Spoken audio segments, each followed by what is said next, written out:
Have you been looking for an excuse to learn how to make a scented candle?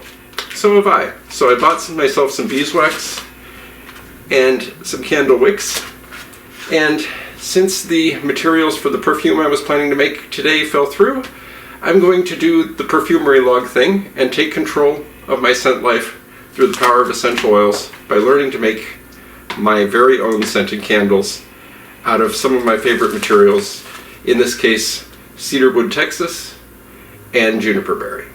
Check it out. So from a fragrance design perspective, there are two essential things to notice about candles. First of all, a candle doesn't really have a top note and a base note the way that a more conventional fragrance does. In a candle, your top note, your mid note, and your base note are all going to continue to be continuously released for as long as the candle burns. Yeah, there'll be a little while when the base note lingers after the candle has gone out, but generally all the notes are encountered at once as if the perfume was freshly sprayed. The other thing, of course, about candles is that they are not skin contact, so the IFRA limits are very different for burning in a candle, and you need to look up all the limits again because they still exist, but they're all different for candle use. Also, you want your candle to have somewhere between 5 and 10% essential oil, and at the top end of that you're going to risk your candles starting to burn excessively. So you want your candle wax to burn properly and properly disperse the scent, which means I'm going to be aiming for about 6% oil in my design for these juniper and cedar scented candles. You see, the first thing you want to do is you want to set up your wax to melt. So you open up your wax and you put it in a nice glass vessel, preferably the sort of glass vessel you use for burning candles, something that's going to survive burning temperatures. So you want to take a dose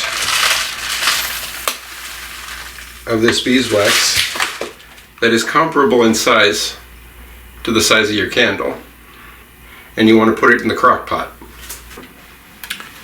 and put this down inside. And you're going to want to take your water cup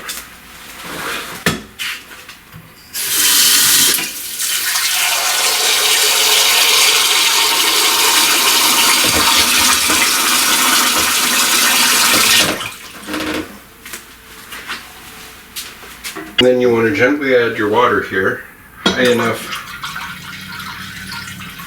that it can effectively transfer the heat. So you see, you want your water level high enough that it transfers the heat effectively from your crock pot, but not so high that it overwhelms the rim of the vessel that is holding all of your beads of beeswax.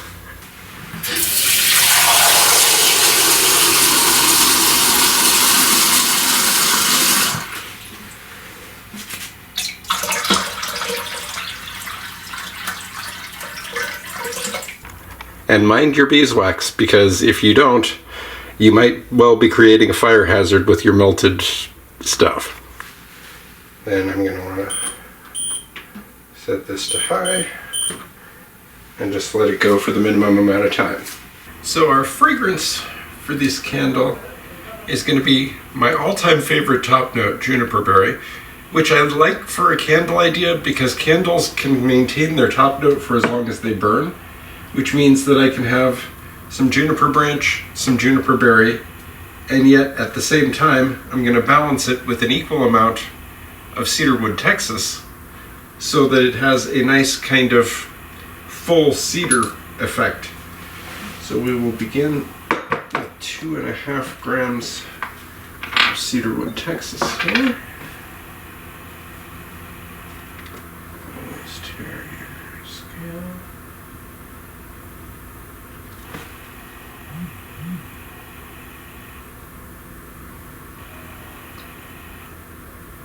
One 0.58,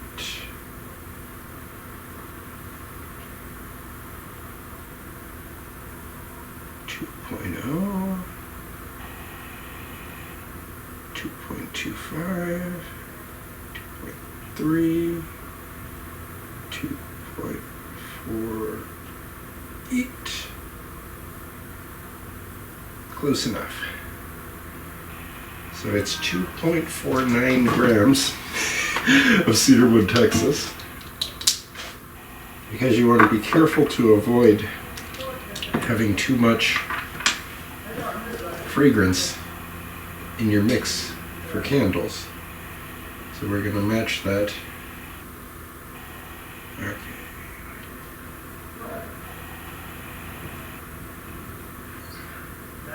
Half a gram.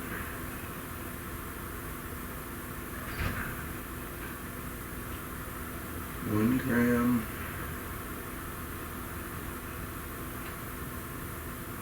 One and a half grams. One and a quarter.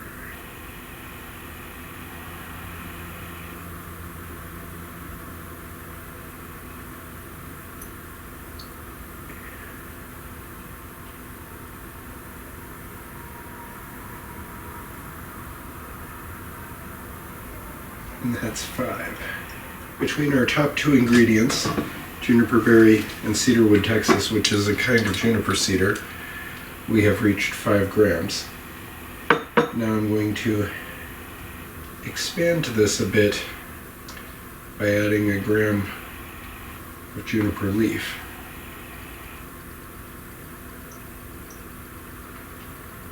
Point 4, 0.6,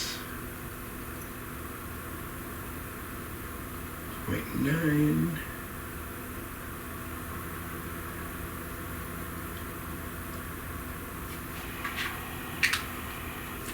good.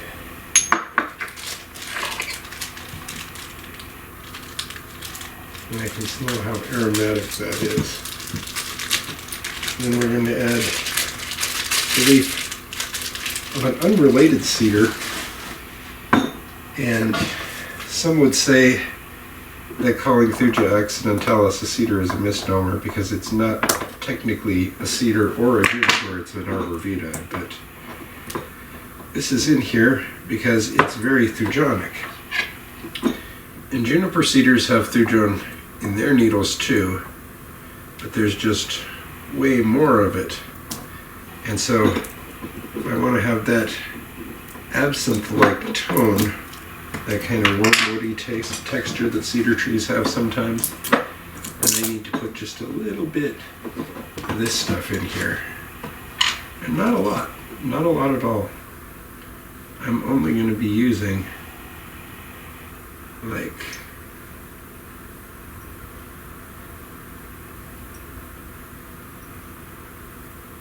a quarter of a gram. That's a half.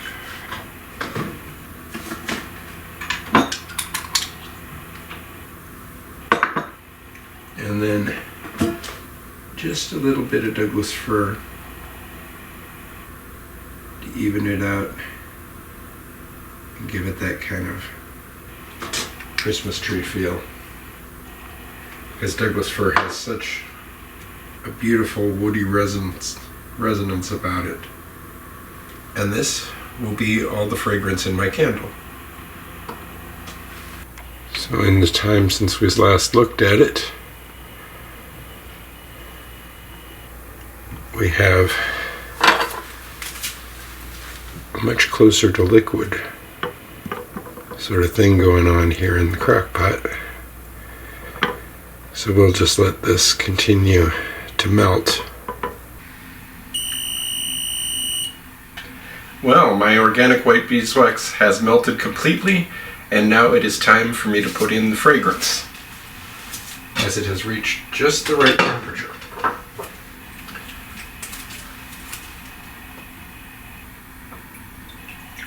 So I add my fragrance oil.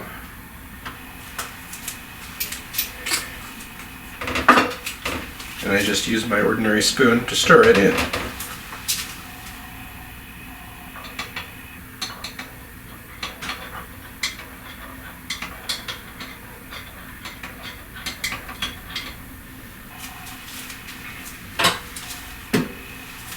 Now here, I have already taken the liberty of affixing a wick into the bottom of this candle. Now now I just need to find a way.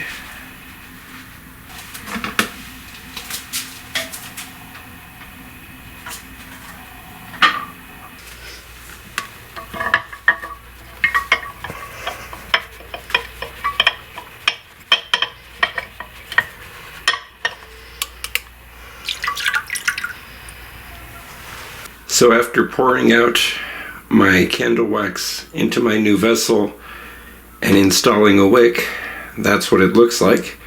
Now I'm just going to have to wait for the wax to cool and see if it makes a successful candle. And as the temperature cools, your candle will very slowly turn from liquid back into solid wax, hopefully keeping a goodly fraction of the fragrance that I put in there in the process. I can already see it turning at the edges. We'll see how long it takes to harden. Now that I've waited for it, with it propped up, it's cooled enough that I can pull it down and the wicks stay reasonably upright on their own. So I am pleased to report that in the span of one afternoon, I have made my very first candle. And my wicks are not too straight, but there's two of them, and I suspect I will be able to burn the whole candle, given that it's a 2-wick candle. I will let this wax solidify, and then in a week when I get back home from my trip, I will try it out. Stay tuned to Perfumery Log for more videos about taking control of your fragrance life through the power of essential oils. Next week I'll be putting out my long-anticipated video about my cedar soliflor that I'm making called Juniperous. The week after that I'm going to be putting out a video about making your own shampoo and conditioner with my own custom fragrance. After that I'm going to be making a clone of the 90s novelty perfume Bacon, which smells like bacon, coffee, and pancakes, which should be pretty fun. Subscribe if you haven't already. Don't forget to like, and check out either of these two videos for more from this channel. Thanks.